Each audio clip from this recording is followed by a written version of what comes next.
ನಮಸ್ತೆ ಸ್ನೇಹಿತರೆ, ನಾನು ನಿಮ್ಮ ಪ್ರವೀಣ್. ಗುರುಭಕ್ತಿ ಯೂಟ್ಯೂಬ್ ಚಾನಲ್ಗೆ ಸ್ವಾಗತ, ಸುಸ್ವಾಗತ. ಬಹಳಷ್ಟು ಜನರಿಗೆ ಕೊಟ್ಟು ಕೆಲವೊಂದು ಪರಿಹಾರಗಳು ಚಮತ್ಕಾರಿಕ ರೂಪದಲ್ಲಿ, ಅಂದರೆ ನಾವು ಕೊಡುವಂಥ ಪರಿಹಾರಗಳು ನಮ್ಗೆ ಅನಿಸುತ್ತೆ ಓಕೆ ವರ್ಕ್ ಆಗುತ್ತೆ ಅನ್ನುವಂಥದ್ದು. ಇದು ಎಲ್ರಿಗೂ ಇರುವಂಥ ವಿಷಯ ಅಲ್ವಾ. ಇವಾಗ ನೀವು ಕೊಡುವಂಥದ್ದು ನಿಮ್ಗೆ ಅನಿಸುತ್ತೆ ಐ ಆಮ್ ದ ಬೆಸ್ಟ್, ನನಗೂ ಅನಿಸುತ್ತೆ ಐ ಆಮ್ ದ ಬೆಸ್ಟ್ ಅಲ್ವಾ.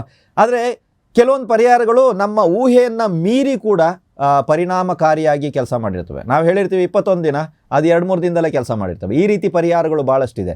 ಅದರಲ್ಲಿ ಇವತ್ತು ನಾನು ನಿಮಗಾಗಿ ಕೊಡ್ತಾ ಇರುವಂಥ ಈ ಪರಿಹಾರ ಆಲ್ರೆಡಿ ಟೆಸ್ಟೆಡ್. ನಮ್ಮ ವಿಡಿಯೋಗಳಲ್ಲಿ ಟೆಸ್ಟೆಡ್ ಅನ್ನುವಂಥ ಪರಿಹಾರಗಳಲ್ಲಿ ಏನಾದರೂ ಬಂತು ಅಂದರೆ ಕಣ್ಣು ಮುಚ್ಕೊಂಡು ತಾವುಗಳು ನಂಬಬಹುದು. ತುಂಬ ಸರಳವಾಗಿರುವಂಥ ಪರಿಹಾರ. ನಿಮಗೆ ಹಳದಿ ಬಣ್ಣದ ಮಣ್ಣು ಸಿಗಬೇಕಾಗಿದೆ. ಹಳದಿ ಬಣ್ಣದ ಮಣ್ಣಲ್ಲಿ ಬಹಳಷ್ಟು ವರ್ಣಗಳನ್ನು ನೀವು ನೋಡಿರ್ತೀರ. ಕಪ್ಪು, ಕೆಂಪು, ಬಿಳಿ ಮಿಶ್ರಿತ ಮಣ್ಣುಗಳನ್ನು ನೀವು ನೋಡಿರ್ತೀರ. ಓಕೆನಾ, ಕಂದು ಬಣ್ಣದ ಮಣ್ಣುಗಳನ್ನ ನೋಡಿರ್ತೀರ. ಅದರ ಜೊತೆಗೆ ಹಳದಿ ಬಣ್ಣದ ಮಣ್ಣನ್ನು ತಾವು ನೋಡಿರ್ತೀರ. ಅಥವಾ ಯೆಲ್ಲೋ ಸಾಯಿಲು ಅಂತ ಹೇಳ್ಬಿಟ್ಟು ತಾವು ಗೂಗಲ್ ಮಾಡಿದ್ರೆ ತಮಗೆ ಸಿಗುತ್ತೆ, ರೈಟಾ.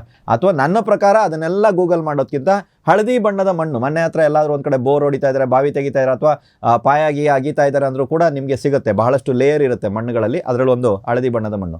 ಒಂದು ಚಿಕ್ಕದಾಗಿರುವಂಥ ಒಂದು ಪಾಟ್ ತೊಗೊಳ್ಳಿ, ಚಿಕ್ಕ ಪ್ರಮಾಣದ ಒಂದು ಪಾಟ್ ತೊಗೊಳ್ಳಿ. ಅದರಲ್ಲಿ ಆ ಮಣ್ಣನ್ನು ತುಂಬಿಸಿ, ಸರಿನಾ. ನಿಮ್ಮ ಮನೆಯಲ್ಲಿ ಕಿಚನ್ ಇದೆ ಅಲ್ವಾ, ಗ್ಯಾಸ್ ಸ್ಟೋವ್ ಇದೆ ಅಥವಾ ಒಲೆ ಇದೆ. ಗ್ಯಾಸ್ ಸ್ಟೋವ್ ಇದೆ ಮತ್ತು ಸಿಂಕ್ ಇದೆ. ಇದರ ಮಧ್ಯಭಾಗದಲ್ಲಿ ಸ್ವಲ್ಪ ಜಾಗ ಇದ್ದೇ ಇರ್ತದೆ ಅಲ್ವಾ. ಆ ಜಾಗದಲ್ಲಿ ಅದನ್ನು ಇಟ್ಬಿಡಿ. ಪಾಟಲ್ಲಿ ಮಣ್ಣಿದೆ ಅಲ್ವಾ, ಹಳದಿ ಬಣ್ಣದ ಮಣ್ಣಿದೆ, ಅದನ್ನು ಇಟ್ಟಿದ್ದೀರಾ ಅಷ್ಟೇ, ಬೇರೆ ಏನಿಲ್ಲ. ಗಿಡ ಎಲ್ಲ ಬೆಳೆಸೋಕೆ ಹೋಗ್ಬೇಡಿ. ಪ್ರತಿದಿನ ಸ್ವಲ್ಪ ನೀರು ಹಾಕಿ. ಪೂರ್ತಿ ನೀರು ಹಾಕಿ ಕೆಳಗಡೆ ಚೆಲ್ತಾ ಐತೆ ಸರ್ ಹಂಗೆಲ್ಲ ಹಾಕ್ಬೇಡಿ. ಸ್ವಲ್ಪ ನೀರು ಹಾಕ್ತಾ ಬರಬೇಕು ನೀವು, ಸರಿನಾ. ಇದನ್ನು ನೀವು ಮಾಡ್ತಾ ಬನ್ನಿ. ನಿಮ್ಮ ಜೀವನದಲ್ಲಿ ಏನು ಪರಿವರ್ತನೆ ಬರ್ತಾ ಇದೆ ಅಂತ ತಾವು ಕಮೆಂಟಲ್ಲಿ ಹಾಕಬೇಕು. ಈ ಪರಿಹಾರಕ್ಕೆ ಸರ್, ಪ್ರತಿಯೊಂದು ಪರಿಹಾರದಲ್ಲೂ ತಮ್ನೇಲ್ ಆಗಿರ್ಬೋದು, ಅಥವಾ ನೀವು ಸ್ಟಾರ್ಟ್ ತೆಗೆದಾಗ ಈ ಪರಿಹಾರ ಇಂಥ ವಿಷಯಕ್ಕೆ, ಈ ಪರಿಹಾರ ಇದಕ್ಕಾಗಿ ಮಾಡಿ, ಅಥವಾ ಈ ವಿಷಯಕ್ಕಾಗಿ ಈ ಪರಿಹಾರ ಮಾಡಿ ಅಂತ ನಾವು ಕೊಟ್ಟಿರ್ತೀವಿ, ಕರೆಕ್ಟಾ. ಇದು ಯಾವ ವಿಷಯಕ್ಕೆ ಅಂತ ನಾನು ಹೇಳಿರಲ್ಲ. ಪ್ರತಿಯೊಬ್ಬರು ಯಾರೇ ಆಗಿರಲಿ, ನಿಮ್ಗೆ ಏನೇ ಸಮಸ್ಯೆ ಇರಲಿ, ನಾನು ಇಂಥದ್ದು ಅಂತ ಮತ್ತೆ ಬಾಯ್ಬಿಟ್ಟು ಹೇಳಲ್ಲ. ನೀವು ಯಾರೇ ಇರಿ, ಪ್ರತಿಯೊಬ್ಬರು ಇದನ್ನು ಮಾಡಿ ನೋಡಿ. ಈ ಪರಿಹಾರ ಇಂಥದ್ದೇ ವಿಷಯಕ್ಕಂತ ತಮ್ಮನೇಲಿರಲ್ಲ, ಏನೂ ಇರಲ್ಲ. ನಾವು ಯಾವುದು ಬಾಯ್ಬಿಟ್ಟು ಹೇಳ್ತಾ ಇಲ್ಲ.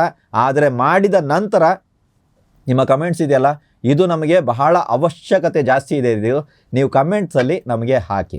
ಅದೇ ರೀತಿ ಕೆಲವೊಬ್ಬರಿಗೆ ನನ್ನ ಕಡೆಯಿಂದ ಒಂದು ವಿನಂತಿ, ನೀವು ಕೇಳುವಂಥ ಕೆಲವೊಂದು ಪ್ರಶ್ನೆಗಳು ಏನಿದೆಯೋ ಇದನ್ನು ಆಲ್ರೆಡಿ ನಿಮ್ಮಂತೆ ಇರುವಂಥವ್ರು ಅಥವಾ ನಿಮ್ಮಂತೆ ಗೊಂದಲದಲ್ಲಿದ್ದಂಥವ್ರು ಭಾಳಷ್ಟು ಜನ ಕಮೆಂಟ್ಸಲ್ಲಿ ಕೇಳಿರ್ತಾರೆ. ನಾವು ಅವರಿಗೆ ಉತ್ತರವನ್ನು ಕೊಟ್ಟಿರ್ತೀವಿ. ನಮ್ಮ ಕಚೇರಿಯ ಕಡೆಯಿಂದನೂ ಉತ್ತರಗಳು ಬಂದಿರ್ತವೆ. ಮತ್ತು ಅದೇ ಪ್ರಶ್ನೆ ನೀವುಗಳು ಕೇಳ್ತಾ ಇರ್ತೀರ. ಒಮ್ಮೆ ಪ್ರಶ್ನೆ ಕೇಳುವಕ್ಕಿಂತ ಮುಂಚೆ ದಯವಿಟ್ಟು ಕಮೆಂಟ್ಸನ್ನು ಚೆಕ್ ಮಾಡಿ. ಇದು ರಿಕ್ವೆಸ್ಟು, ನೋಡಲೇಬೇಕು ಅಂತ ನಾನು ಹೇಳ್ತಾ ಇಲ್ಲ. ಕಮೆಂಟ್ಸ್ನ, ನನಗೇನೋ ಪ್ರಶ್ನೆ ಹಾಕೋದಿದೆ ಈ ಒಂದು ವಿಡಿಯೋ ಬಗ್ಗೆ, ನನಗೆ ಪ್ರಶ್ನೆ ಹಾಕೋದಿದೆ ಅಂದರೆ ದಯವಿಟ್ಟು ಕಮೆಂಟ್ಸನ್ನು ನೋಡಿ. ನಿಮ್ಮ ಥರನೇ ಯಾರಾದರೂ ಒಬ್ಬರು ಪ್ರಶ್ನೆ ಕೇಳಿರ್ತಾರೆ, ನಿಮಗೆ ಬೇಕಾಗಿರೋ ಪ್ರಶ್ನೆ ಅಲ್ಲಿ ಬಂದಿರ್ತದೆ, ನಮ್ಮ ಕಡೆಯಿಂದ ಉತ್ತರವೂ ಬಂದಿರ್ತದೆ. ದಯಮಾಡಿ ಅದನ್ನು ನೋಡಿ. ಕೆಲವ್ರಿಗೆ ಏನಾಗುತ್ತೆ, ನಮ್ಗೆ ಉತ್ತರನೇ ಕೊಡ್ತಾ ಇಲ್ಲ ಅಂತ ತಿಳ್ಕೊತೀರಾ. ನಿಮ್ಮದೇ ಪ್ರಶ್ನೆ ಹಲವಾರು ಸಲ ಬಂದಿರ್ತಾರೆ, ಹಲವಾರು ಸಲ ಉತ್ತರವನ್ನು ನಾವು ಕೊಟ್ಟಿರ್ತೀವಿ. ದಯವಿಟ್ಟು ಅದನ್ನು ನೋಡಿ, ಅದಾದ ನಂತರ ಕಮೆಂಟ್ಸನ್ನು ಕೊಡಿ. ಎರಡನೇ ವಿಷಯ ಏನು ಅಂತ ಹೇಳಿದ್ರೆ, ವಿಡಿಯೋಗೆ ಸಂಬಂಧಪಟ್ಟ ಕಮೆಂಟ್ಸ್ನ ಹಾಕಿ. ನೀವೇನು ಮಾಡ್ತೀರ ಅಂದರೆ, ಪರ್ಸ್ನಲ್ ನಿಮ್ಮ ಮನೆ ವಿಚಾರ, ನೀವು ಯಾವುದೋ ಒಂದು ಪ್ರಶ್ನೆ ಕೇಳೋದಕ್ಕೆ, ಯಾವುದೋ ಮುಹೂರ್ತದ ವಿಚಾರ, ಯಾವುದೋ ಜಾತಕದ ವಿಚಾರ, ಯಾವುದೋ ದೋಷದ ವಿಚಾರ, ಅತ್ತೆ ಸೊಸೆ ಪ್ರಾಬ್ಲಮ್, ಮಕ್ಕಳಾಗ್ತಾ ಇಲ್ಲ, ಗಂಡನ ಸಮಸ್ಯೆ, ದಯವಿಟ್ಟು ಇದನ್ನು ಹಾಕಬೇಡಿ. ಹತ್ತಿರದಲ್ಲಿರುವಂಥ ವಿದ್ಯಾವಂತರ ಹತ್ರ ಹೋಗಿ ಪ್ರಶ್ನೆ ಹಾಕಿಸಿ. ಸರ್ ಅವ್ರು ಯಾರೂ ಸಿಗ್ತಾ ಇಲ್ಲ, ನಮ್ಮ ಕಚೇರಿಯ ಸಂಖ್ಯೆ ಆಲ್ರೆಡಿ ಕಾಣಿಸ್ತಾ ಇದೆ ಅಲ್ವಾ, ಅದಕ್ಕೆ ವಾಟ್ಸಪ್ ಮಾಡಿ. ಕರೆ ಮಾಡಿದ್ರೆ ನಾವು ತೆಗಿಯಲ್ಲ ಅಥವಾ ಬ್ಯುಸಿ ಇರ್ತೀವಿ, ಏನಾದರೂ ಒಂದು ನಿಮಗೆ ಬೇಜಾರಿದೆಯಾ, ಬೇಡ ಬಿಡಿ, ನೀವು ವಾಟ್ಸಪ್ ಮಾಡಿ. ಅಪಾಯಿಂಟ್ಮೆಂಟ್ ಡೀಟೇಲ್ ಕಳಿಸಿ ಅಂತಲೇ ವಾಟ್ಸಪ್ ಮಾಡಿ. ಹೌದು, ನಮ್ಮ ಹತ್ರ ತಾವು ಅಪಾಯಿಂಟ್ಮೆಂಟ್ನ ತಗೊಳ್ಳೇಬೇಕಾಗುತ್ತೆ. ಅಪಾಯಿಂಟ್ಮೆಂಟ್ ಡೀಟೇಲ್ ಕಳಿಸಿ, ಸುಮ್ಮನೆ ಆಗಿ.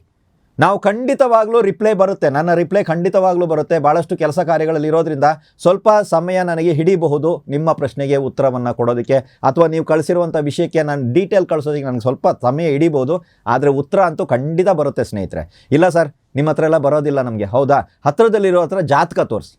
ಖಂಡಿತವಾಗ್ಲೂ ನಿಮ್ಮ ಸಮಸ್ಯೆಗೆ ಪರಿಹಾರ ಸಿಗುತ್ತೆ. ಗುರುಭಕ್ತಿ ಜ್ಯೋತಿಷ ಕೇಂದ್ರ ನಮ್ಮ ಹತ್ರನೇ ಬನ್ನಿ ಅಂತ ಯಾರನ್ನೂ ಕರೆಯಲ್ಲ, ಬರಲೇಬೇಕು ನೀವು, ಬೇರೆ ದಾರಿ ಇಲ್ಲ ನಿಮಗೆ ಅಂತಲೂ ಯಾರನ್ನೂ ಹೆದರಿಸೋದು ಇಲ್ಲ.